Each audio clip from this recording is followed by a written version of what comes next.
Spot on.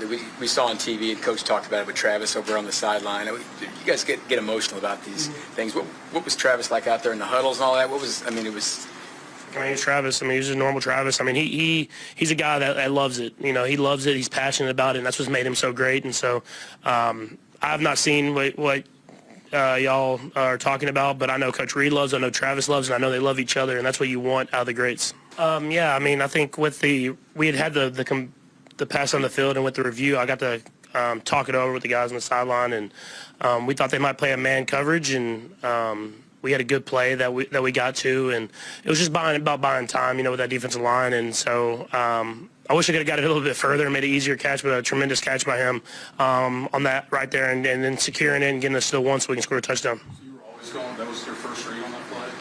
It's a kind of a dual read where it's kind of a man versus zone type read, and so having the man coverage, we had a play where it was kind of you run towards the post and then back out, and he did a good job of winning. Obviously, I was rolling the other way, so it was a little further throw, but just giving him a chance to make a play and a guy making a play. When you went to the sideline, you're intending that it's going to be to Tyquan specifically? I like the play just in general, so just knowing that they probably could play man, that was a good, big matchup alert. Getting field goals instead of touchdowns, what does it say about your defensive performance to kind of keep things at bay? Yeah, they've been playing great these last 2 weeks. They've played winning football, and for us, we got to clean stuff up and get better and better. And but they're playing good. They're playing tight coverage. They're rushing. They're blitzing. They're doing all type of different stuff that you're supposed to do as a winning defense. And so for us, if they can continue to do that and we can clean stuff up, we'll win a lot of football games. We got to get to, and so obviously did it once. I knew immediately it was backwards. You could tell I'm running to go recover the ball even though they had blown the whistle, and then secondly did it again, and it's like I don't think I've done it maybe ever in my career, so to do it twice in kind of a short span like that. But I will say it was a great tackle. I'll prop myself. That was a big time tackle. So I'm not going to try to do that again, but that was we'll throw the ball forward from now on. There was a spot on we saw on TV, and Coach talked about it with Travis over on the sideline. You guys get emotional about these things. What was Travis like out there in the huddles and all that? He's Travis. He's just normal Travis. He's a guy that loves it. He loves it. He's passionate about it, and that's what's made him so great. And so I've not seen what y'all are talking about, but I know Coach Reid loves, I know Travis loves, and I know they love each other, and that's what you want out of the greats.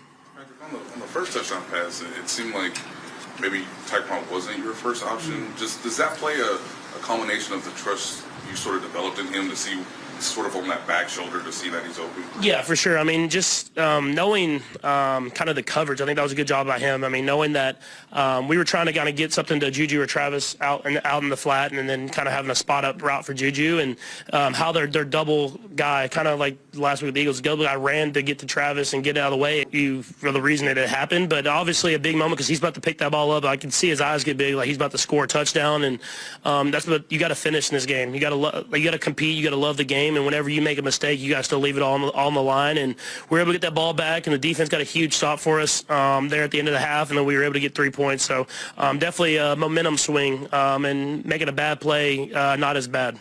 Patrick, you hit Tyquan earlier on that drive on like a 3rd and 8, I think it was. But were you targeting him, or because I was throwing it to Hollywood, who was open, and Tyquan was running the post, and he got, I think, a little jammed up at the line of scrimmage. And I saw Hollywood, but I also saw Dexter Lawrence, so I was trying to throw it to a spot, and I heard the crowd kind of reacting that bad way, and then I looked up, and the guy that I wasn't throwing to caught it, so I was just like, let's go. And then just the other thing, that first drive of the second half, it looked like you guys were as sharp as you've been. What went into that? Was it some kind of reboot at halftime in some way? Yeah. We talked at halftime. I think more than anything, guys we wanted to execute. At the end of the day, it's all about execution in this league. And when you make one mistake, it can really hurt your drive. Defenses are good, and they do a good job of capitalizing on that. And so we had a couple drives early in the game that we drove down the field and we pushed ourselves back and had to kick long field goals. And so for us, just executing all the way throughout a drive and seeing that, that's what we want to be, and we have to continue to do that more often. Just ask this because I don't want to assume anything. You probably didn't get many reps with Tyquan last year at all, right?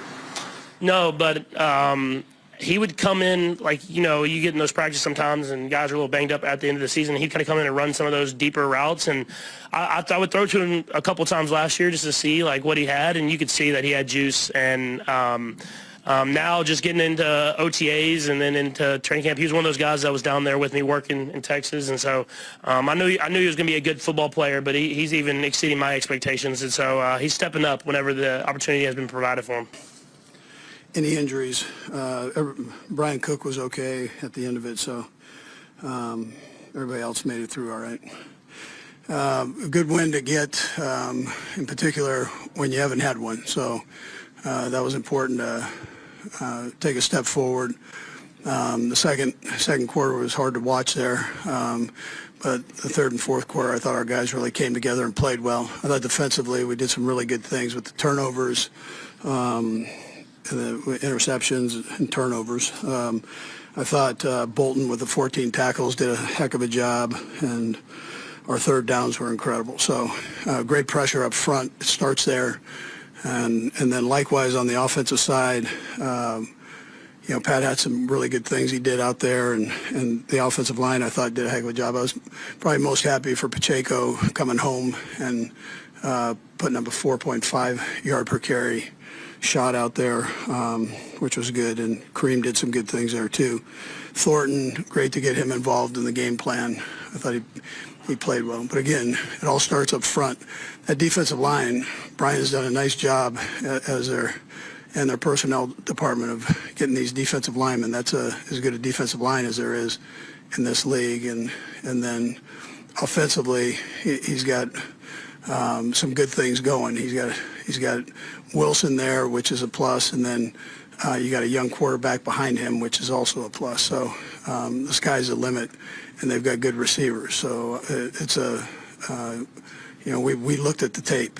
We looked at them playing Washington and barely squeaking, you know, Washington barely squeaking out the win. We watched Dallas, and where they really got after it in the Dallas game and played well. But again, this game is the margin between winning and losing is so small. So I know New York people are very passionate. So give Brian an opportunity, man. He's got great personality for this sport and for you people here. So anyways, by that time, yours. What stands out most about the Taekwondo catch there on the down by your team? Both of them, right?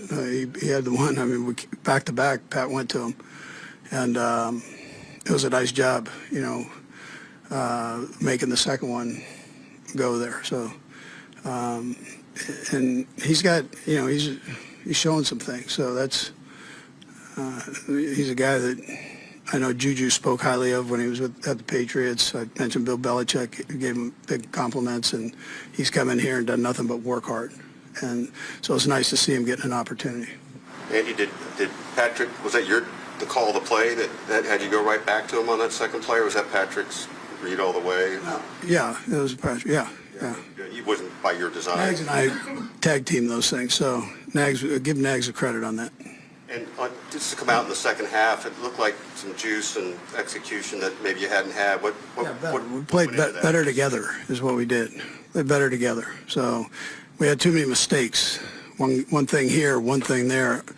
Some of that can be that you're just trying too hard at times, and then some dumb things can happen. And so you've got to really stay on top of that. And everything's about execution on the offense side, but you got to have everybody doing it. You know, and then I've got to make sure I get them in the right position to be able to do those things. So it's a team effort, but everybody has to come together on that. And I thought they did a better job with it. Late in the first half, when Patrick recovered that lateral and ripped the ball out of Okerike's hands, when a quarterback makes a play like that, what kind of impact does it have on the rest of the team? Yeah, that was big. I mean, that was that's how he rolls. I mean, he's 100 miles an hour. You've seen the last couple of weeks what he's done when he's carried the ball, and we saw it again tonight when he carried the ball. But those kind of things he does, it seems like every week he'll do something like that, and the guys know that he's all in. It's not quarter. Well, you know, it wasn't where we needed to be. So within reason, you know, he knows when to back off the pedal and knows when to push it too. So that's the part I love about him. I mean, the guy's all in. Just sometimes I have to be the policeman. Was there a specific play that was bothering you, or was it more trying to get something out of him? Or? No, he was all in. He was all in. Listen, he's an emotional guy. He's Irish. Andy, sorry, related, just related to that. I mean, it looked like you felt like maybe you were telling him to, I hate to put it this strongly, but to back off a little. Do you feel like you, within reason? Don't make too much of it. I mean, look, he's a passionate guy, and I love that part. So I've been through a lot of things with him. So that's all part of it. I love that he loves to play the game. That's what I love, and it's an emotional game. So I'll take it. Coach, when you're in that second quarter and it's just not working right, was halftime a welcome thing at that point, or was it hard to kind of dig out while it was going on? No, we had the big PI towards the end there, right? And that was a good thing. So you end on a positive note. But at the same time, we need to tighten things up as far as making mistakes, getting the guys in the right position, and making sure we were doing the right things, giving them plays, and likewise them executing plays. What do you think of just the secondary tonight, specifically the way that they're finishing? I love the interceptions, man. Turnovers are a beautiful thing. And then they've got good receivers. That number one is the real deal. He's as good as there is in this league. So for us to be able to put the clamps on him a little bit, that's not an easy chore. He's a heck of a football player.